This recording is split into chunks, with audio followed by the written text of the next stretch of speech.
Bismillahirrahmanirrahim. Assalamualaikum warahmatullahi wabarakatuh. Perkenalkan, nama saya Amria. Saya dari BKI 4E. Di sini saya akan menjelaskan mengenai konsep dasar manajemen secara umum dalam mata kuliah manajemen bimbingan konseling. Definisi manajemen. Manajemen berasal dari kata bahasa Inggris, yaitu manage, yang artinya mengatur dan mengelola. Secara etimologis, manajemen adalah ilmu dan seni untuk mengatur dan mengelola.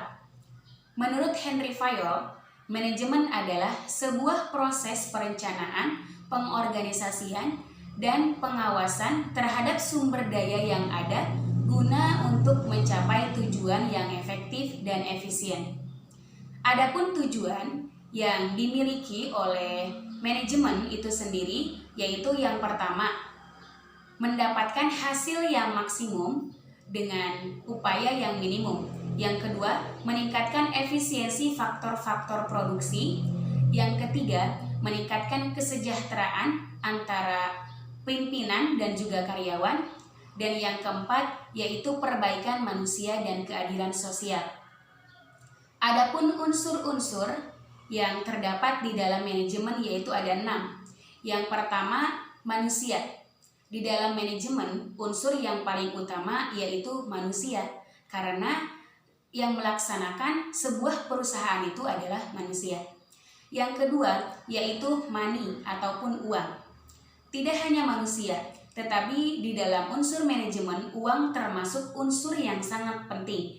Dengan adanya uang, bisa membantu untuk melaksanakan ataupun mencapai tujuan-tujuan yang akan dilaksanakan. Yang ketiga, yaitu materials ataupun bahan. Setelah adanya manusia dan juga uang, bahan itu sangat diperlukan dalam suatu produksi ataupun usaha.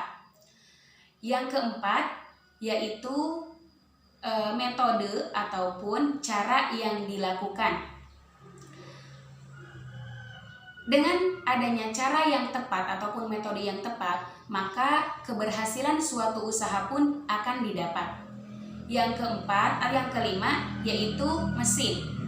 Tidak hanya manusia, uang, bahan, dan juga cara, tetapi mesin itu digunakan untuk agar manusia dapat melaksanakan pekerjaannya lebih cepat dan juga lebih mudah.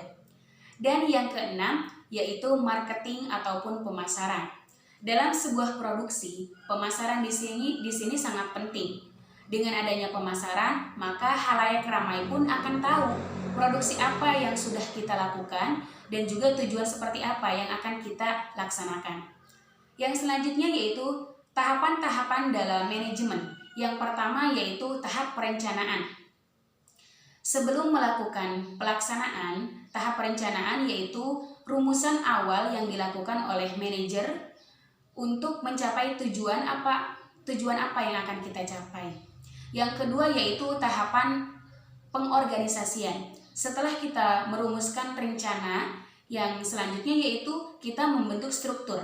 Divisi apa saja yang akan kita bahas dan juga kita butuhkan di dalam sebuah perusahaan. Dan juga bagaimana kinerjanya. Yang ketiga yaitu tahap pelaksanaan. Setelah perencanaan kita selesai dan juga pengorganisasian, maka selanjutnya yaitu pelaksanaan. Pelaksanaan di lapangan sesuai dengan rencana yang telah kita rumuskan tadi. Yang keempat yaitu tahap terakhir, yaitu yang disebut dengan tahap evaluasi ataupun kontrol. Setelah adanya perencanaan, pengorganisasian, dan juga pelaksanaan, maka tahap ini adalah menjadi tahap terakhir ataupun evaluasi untuk bisa mengetahui seberapa berhasil ataupun tidaknya usaha yang sudah kita lakukan. Adapun kekurangan dan kelebihan dalam manajemen tersebut. Yang pertama, kelebihan dalam manajemen yaitu memudahkan manajer untuk merangkul seluruh karyawannya dan juga mengetahui bagaimana kinerja karyawan dengan cara evaluasi tadi. Adapun kekurangan dalam manajemen ini yaitu manajemen itu tidak ada batasannya.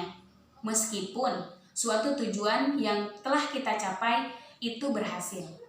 Mungkin itu yang dapat saya sampaikan. Kurang lebihnya mohon maaf. Billahi taufiq wal hidayah. Wassalamualaikum warahmatullahi wabarakatuh.